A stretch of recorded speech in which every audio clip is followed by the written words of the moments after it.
It's E-commerce Minute, your weekly dose of e-commerce, tech, and retail news with your hosts, John Suter, Bart Mraz, and Brittany Blackman. The E-commerce Minute is a production of SUMO Heavy, a digital commerce consulting firm in Brooklyn, New York, and Philadelphia. Find us on the web at sumoheavy.com. It's the E-commerce Minute, episode 776. These are our top stories in e-commerce, tech, and retail for the week of December 14th, 2020. FTC sues Facebook. The Federal Trade Commission filed an antitrust lawsuit against Facebook, as did 48 attorneys general representing 46 states. The FTC has filed one suit, while 48 states have joined together to file a separate lawsuit. The FTC claims that Facebook developed and engaged a system to strategically eliminate threats to its monopoly in the U.S. personal social networking market. The 2012 acquisition of Instagram for $1 billion with a B and the 2014 acquisition of WhatsApp for $19 billion with a B were used as evidence of this strategy. The FTC also mentioned the company's attempts to purchase Twitter and Snapchat as evidence. Ultimately, the FTC is seeking an injunction that would force Facebook to sell WhatsApp and Instagram. Meanwhile, the lawsuit by the states alleges that Facebook has not only engaged in anti-competitive behavior with its acquisitions, but has developed and used exclusionary tactics to maintain its monopoly. The states seek a few solutions, including requiring the company to notify each state before any acquisition over $10 million is planned, requiring Facebook to sell Instagram and WhatsApp, and imposing conditions to avoid future violations. They're separate suits, although the two groups coordinated their investigations. Both suits claim that Facebook has behaved illegally when it acquired Instagram and WhatsApp, and that it used its monopoly power to suppress competition. In a response, Facebook tweeted, see the irony there, years after the FTC cleared our acquisitions, the government now wants a do-over with no regard to the impact that president would have over a broader business community or the people who choose our products every day, end quote. I'm actually behind this, and there's some people that say, oh no, it's going to break up Facebook. They'll just wind up being stronger and make just as much money. So Don't cry for Facebook on this one. Well, they're coming. It's coming for all the big companies, right? Google, Amazon. So Amazon should spin off AWS. Alphabet should spin off whatever letters of the alphabet it wants to spin off. Everybody will be fine. Oh, right. I mean, that's the biggest thing, right? All of a sudden you become, as much as there's competition, quote unquote, there isn't, right? It's like the new version of a monopoly. Monopolistic kind of companies are hiding under, well, there's a lot more other people doing social media. Well, are they? So this is going to be interesting. I'm definitely behind it because it will spread it out. But if they own few things, like, it's still making tons of money. It's not going to change. Yeah, that's the bottom line for investors, and it would take quite a few years to roll this out, and even more to figure out what the effect would be. Just look at the Microsoft antitrust suit.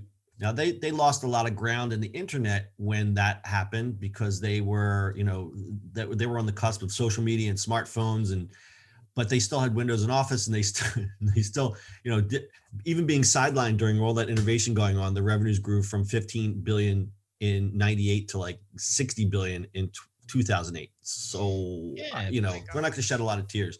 But the problem is the unwinding of these interconnected apps, which I don't know. I understand why they're doing it, but me as someone, I manage a couple of Facebook pages and Instagram accounts for nonprofits. I do it out of the kindness of my heart, and I don't get money for it. And it's already confusing as hell, and they're trying to intertwine the two. And I also manage my own personal Instagram account, and sometimes I don't even know what I'm posting to because everything is so interconnected. And I get it. They're trying to make it easy. If you're a guy who has, or a lady or whatever, let's use a beauty salon, and you have one business profile, and you have one business profile on Google, and you have one business profile on Facebook, and you have one business profile on Instagram. That's great. Everything's connected. I'm managing like 9 pages, and it's just, their stuff is just so confusing. Yeah. But that's not the only, like, if you look at it from the business perspective, like what happens to Salesforce and Adobe, right? They're starting buying a whole bunch of companies. Salesforce is entwined in a lot of different things now. They're all trying to compete against each other at every single level, right? Personally, I worry about a company like Adobe, whose products I rely heavily on. I think they just have too many products, too many things. They're trying to do too many things.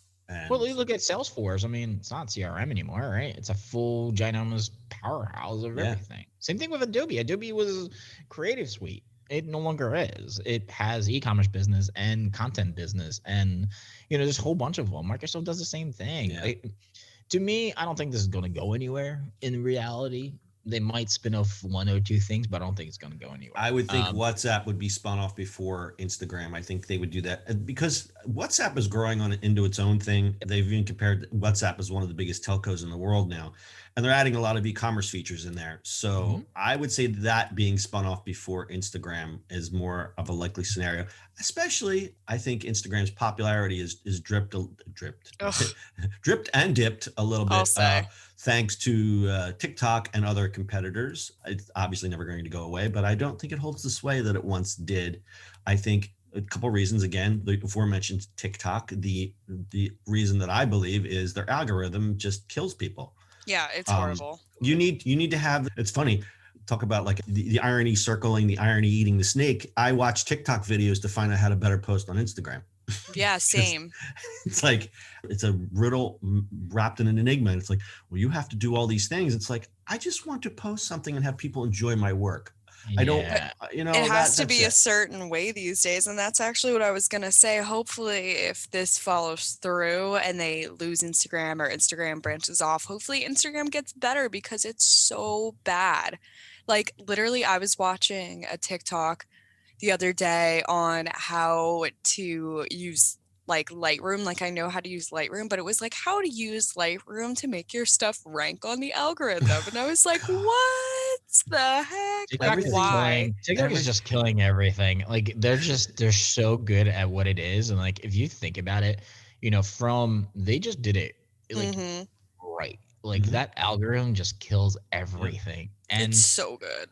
But also like the educational part of it, like if you get into the cooking TikTok or educational or any one of those things, or just want to learn things, you're like, oh, well, this is kind of cool. And the minute somebody really explained it in the easy term, I like this. Like I'm in a few cooking like TikTok things, and I'm like, I love these guys. Raising my hand, before I got up today, we're getting a snowstorm here on the East Coast, and it was one of those dreaded. I don't want to get out of bed.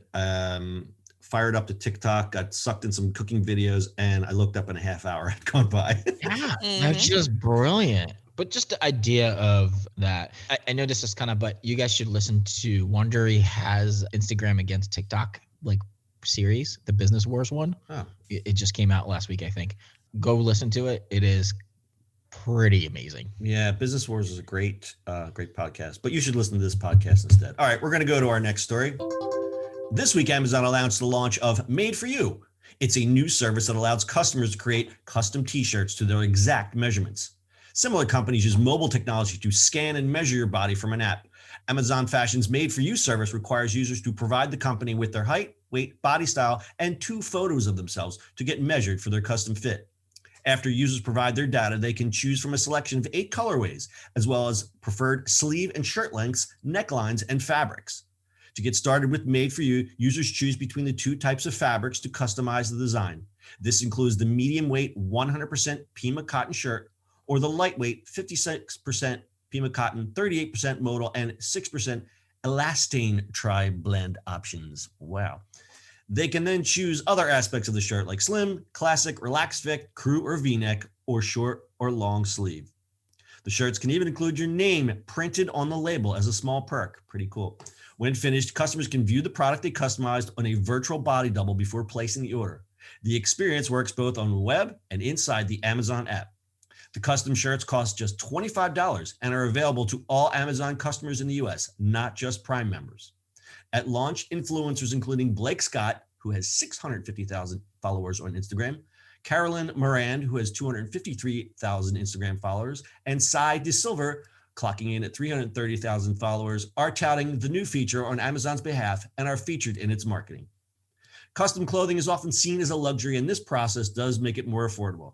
That can be helpful for those who struggle with fit due to measurements that fall outside of traditional sizing.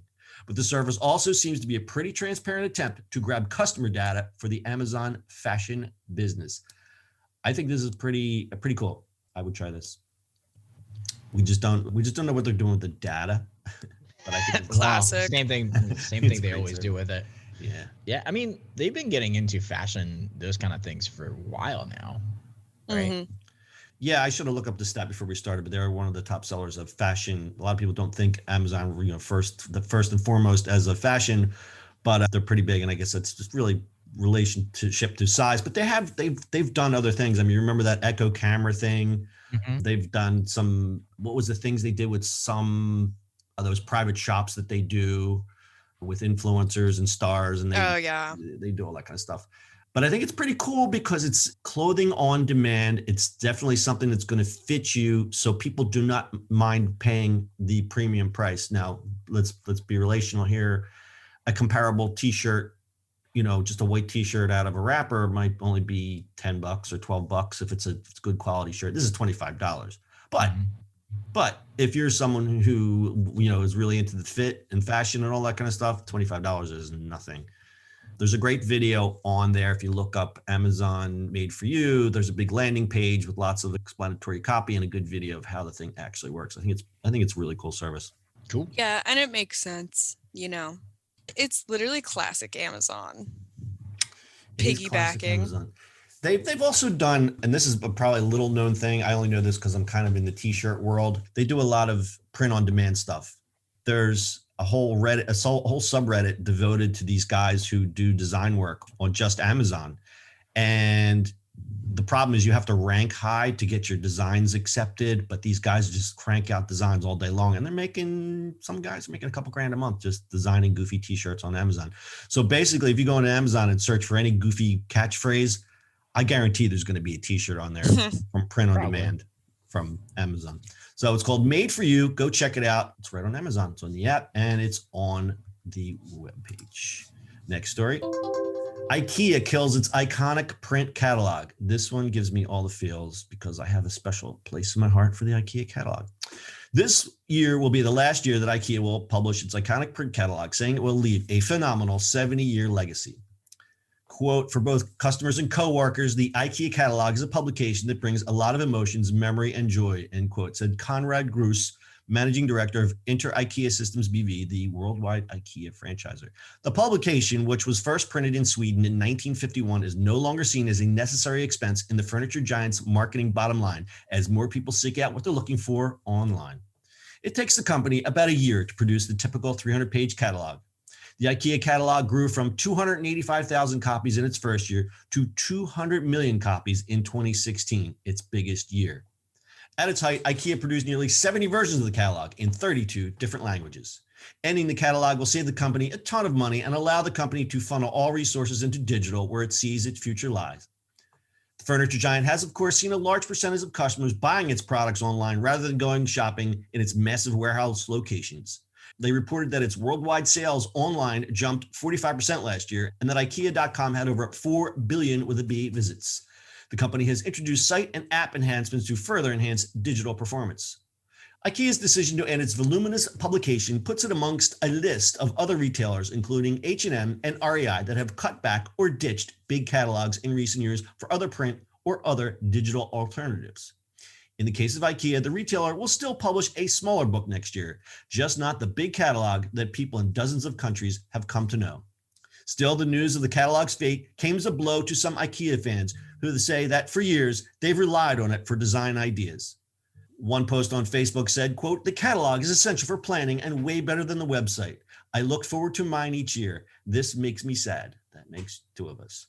Forbes notes that while digital may work at the transactional level and be convenient for the company, IKEA is forcing its customers to follow a path that is fundamentally incompatible with IKEA's mission to create a better everyday life for people. The store's 1951 catalog featured the slogan, Vorgen til gode indkøb, promising the road to good shopping. But in 2020, the company has determined that road is now found online, not on paper. And after years of saying, hey, it's time for the IKEA catalog to say adieu. And that's Hegnadjo in Swedish for those following along in Sweden. This sucks. I mean, it makes sense. But wait. But Amazon is releasing catalogs. Didn't we report on that? Like that was like the funniest thing a couple years ago. Well, I got it. Yeah, you get them every year now for the toy ones. Yeah. It's kind of weirdly sad, I guess, for you the most, John, because you used to build these things. But I still love the IKEA catalog. It was so much fun to look at. I remember going to the first IKEA in the Delaware Valley area, which we live. And the first one was in King of Prussia. Has since moved to Conshohocken, but which is, by the way, also U.S. headquarters of IKEA. Oh, that's right. I don't go to that one that much because they opened the one in South Philly. But anyway, that was like going to a museum, because being a designer, and that back then, that was like a really unique experience. I just love the design, the functionality of everything, and it was affordable. I still have IKEA shelves that I bought when I think Clinton was still president. So I mean, this stuff, I know, and people like, it falls apart. I'm like, I moved with my IKEA furniture 7 different times, and it was fine. Yeah. Yep. Same here. Yeah, they're probably not putting it together correctly. That's the tea. It's also true. But yeah, I looked forward to the IKEA catalog, and I'll echo the sentiments of that one Facebook poster. I did use it to do a lot of planning, because up until a couple years ago, I was still buying IKEA furniture all the time because it fit my budget, it fit my design sensibilities, and it just made sense for me at the time. I don't so much anymore. And I do think that some of their style has changed a little bit, obviously, because people's tastes have changed, but it used to be more of a Eurocentric, what I would call the Swedish minimalist aesthetic. They've kind of gotten away from that to appeal to a larger demographic, the younger, the kids, end quote. But I still like their stuff. I still go there, I'm still a customer, but not as much as I was. But I will miss that catalog. That was something that I really look forward to each year.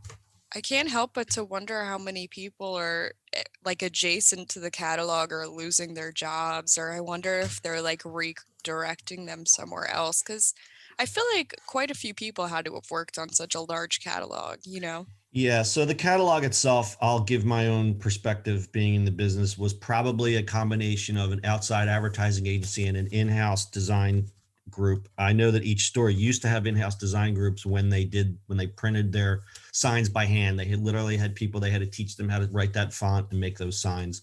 It's probably a little less now, because everything just becomes more, because digital printing is more ubiquitous and cheaper to do.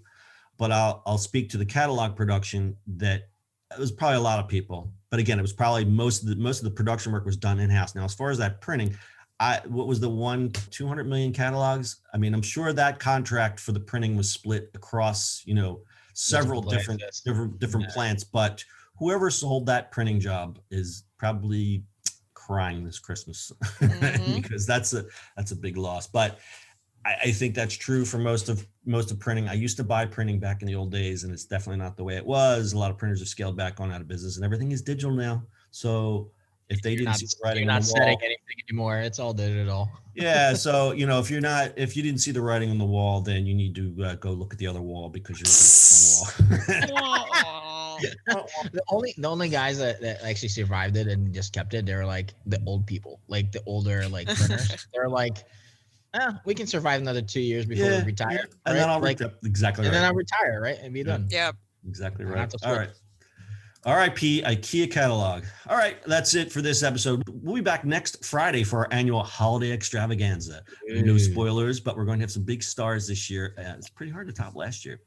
We'll also do it'll be interesting because it'll all be over Zoom. We'll also do a quick rundown of the latest tech and e-commerce news and pick our top stories for the year. We hope you'll join us. And don't forget, our long form podcast, In the Ring, is available on Spotify or wherever you get your podcast. We'll see you on the internet next Friday. This is the part where you say goodbye. Bye. Bye. We'll get it right one of these days.